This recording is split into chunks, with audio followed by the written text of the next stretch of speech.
When I was 9 years old, I went off to summer camp for the first time, and my mother packed me a suitcase full of books, which to me seemed like a perfectly natural thing to do, because in my family, reading was the primary group activity. And this might sound antisocial to you, but for us, it was really just a different way of being social. You had the animal warmth of your family sitting right next to you, but you were also free to go roaming around the adventure land inside your own mind. And I had this idea that camp was going to be just like this, but better. I had a vision of 10 girls sitting in a cabin, cozily reading books in their matching nightgowns. Camp was more like a keg party without any alcohol. And on the very first day, our counselor gathered us all together, and she taught us a cheer that she said we would be doing every day for the rest of the summer to instill camp spirit. And it went like this. R-O-W-D-I-E, that's the way we spell rowdy, rowdy, rowdy. Let's get rowdy. Yeah. So I couldn't figure out for the life of me why we were supposed to be so rowdy, or why we had to spell this word incorrectly.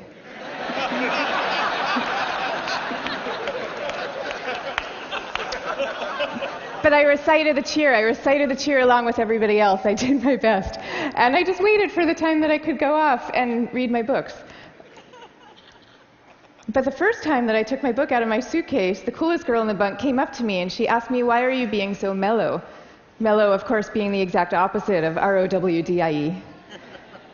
And then the second time I tried it, the counselor came up to me with a concerned expression on her face, and she repeated the point about camp spirit and said we should all really work very hard to be outgoing. And so I put my books away, back in their suitcase, and I put them under my bed, and there they stayed for the rest of the summer. And I felt kind of guilty about this. I felt as if the books needed me somehow, and they were calling out to me, and I was forsaking them. But I did forsake them, and I didn't open that suitcase again until I was back home with my family at the end of the summer. Now, I tell you this story about summer camp. I could have told you 50 others just like it.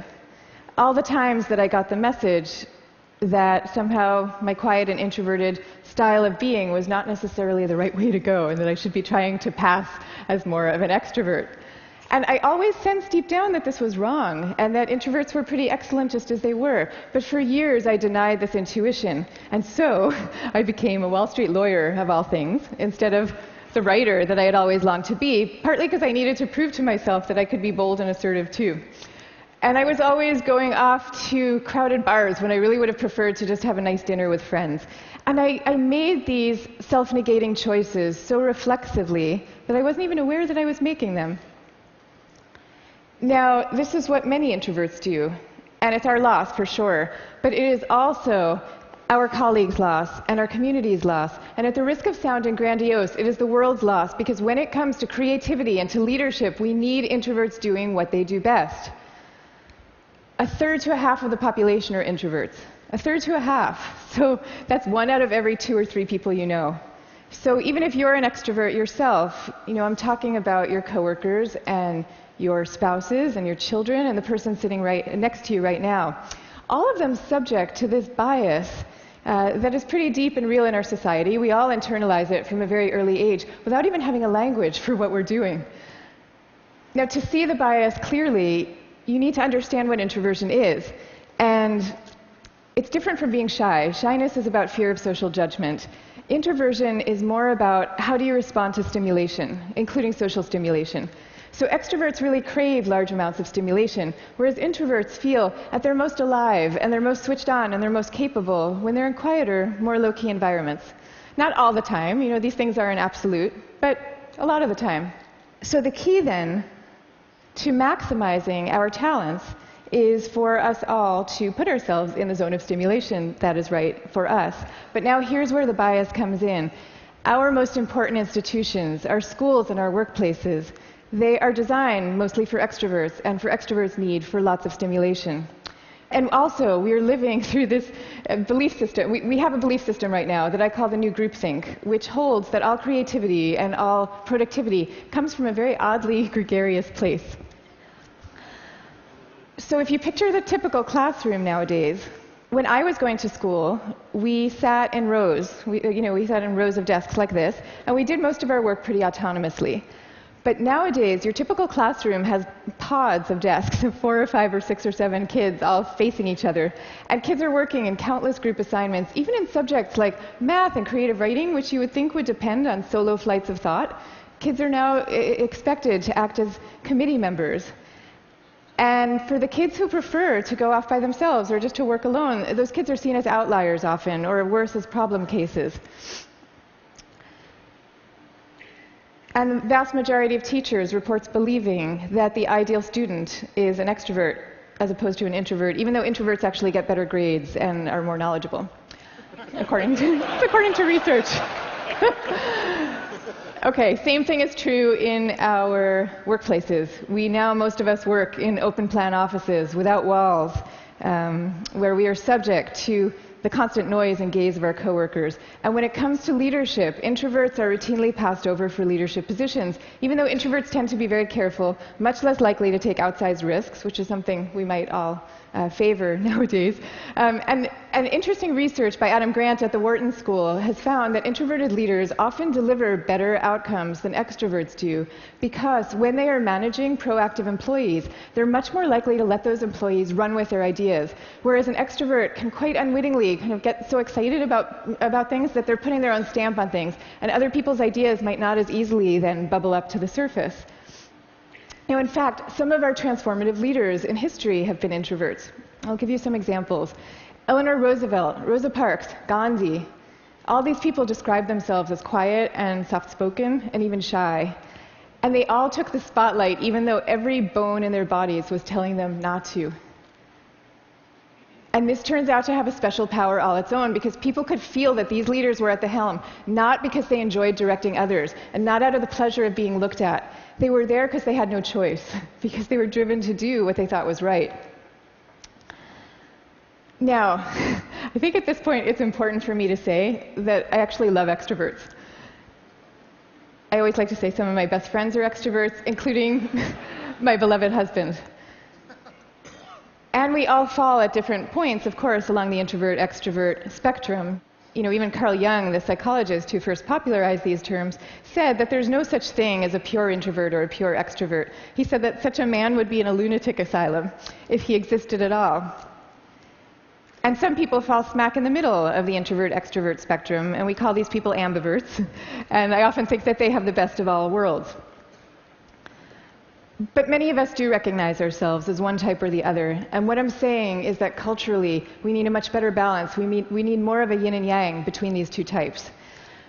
This is especially important when it comes to creativity and to productivity, because when psychologists look at the lives of the most creative people, what they find are people who are very good at exchanging ideas and advancing ideas, but who also have a serious streak of introversion in them. And this is because solitude is a crucial ingredient often to creativity. So Darwin, he took long walks alone in the woods and emphatically turned down dinner party invitations.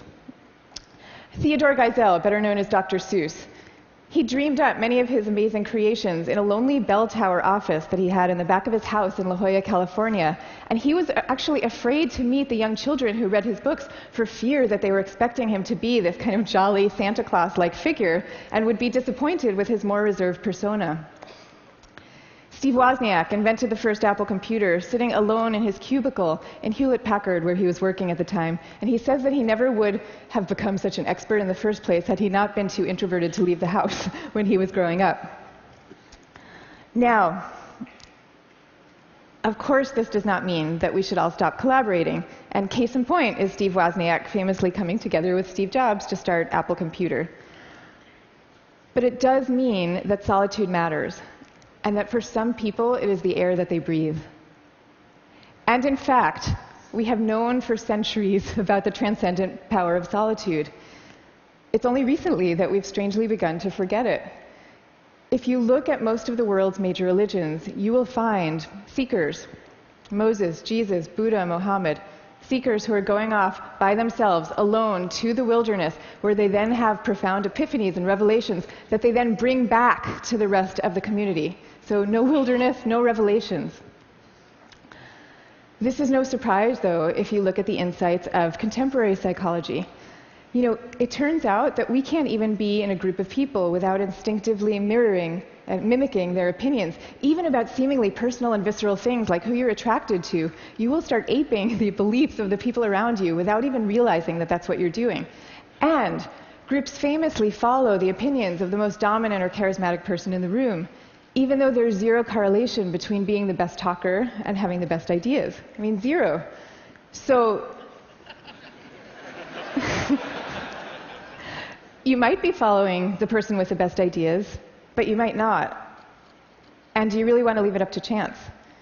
Much better for everybody to go off by themselves, generate their own ideas, freed from the distortions of group dynamics, and then come together as a team to talk them through in a well-managed environment and take it from there. Now, if all this is true, then why are we getting it so wrong? Why are we setting up our schools this way and our workplaces? And why are we making introverts feel so guilty about wanting to just go off by themselves some of the time? One answer lies deep in our cultural history. Western societies, and in particular the US, have always favored the man of action over the man of contemplation.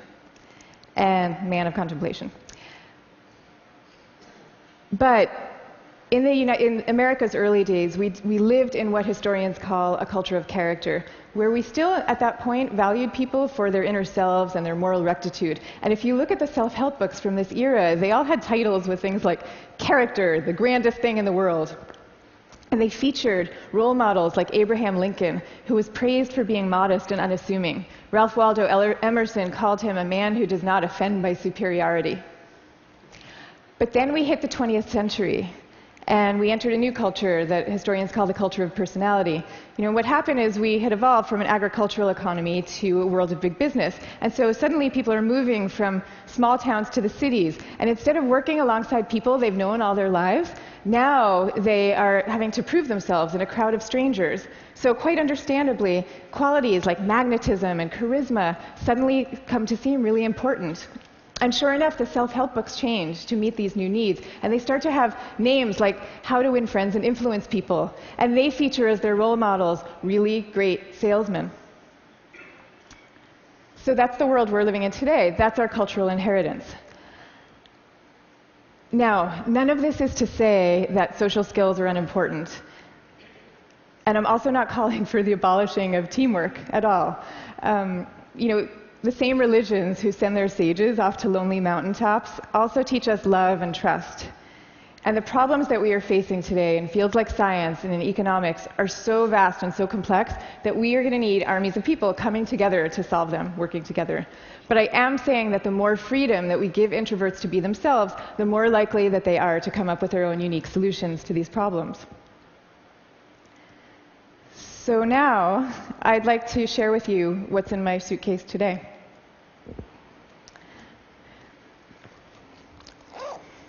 Guess what? Books. I have a suitcase full of books. Here's Margaret Atwood, Cat's Eye.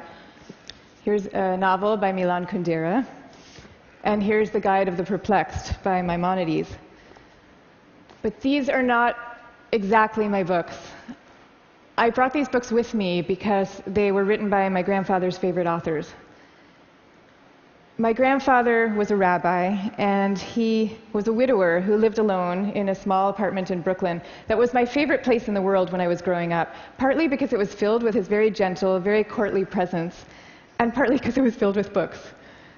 I mean, literally, every table, every chair in this apartment had yielded its original function to now serve as a surface for swaying stacks of books. Just like the rest of my family, my grandfather's favorite thing to do in the world was to read. But he also loved his congregation, and you could feel this love in the sermons that he gave every week for the 62 years that he was a rabbi. He would take the fruits of each week's reading, and he would weave these intricate tapestries of ancient and humanist thought, and people would come from all over to hear him speak. But here's the thing about my grandfather. Underneath this ceremonial role, he was really modest and really introverted, so much so that when he delivered these sermons, he had trouble making eye contact with the very same congregation that he had been speaking to for 62 years. And even away from the podium, when you called him to say hello, He would often end the conversation prematurely for fear that he was taking up too much of your time. But when he died at the age of 94, the police had to close down the streets of his neighborhood to accommodate the crowd of people who came out to mourn him.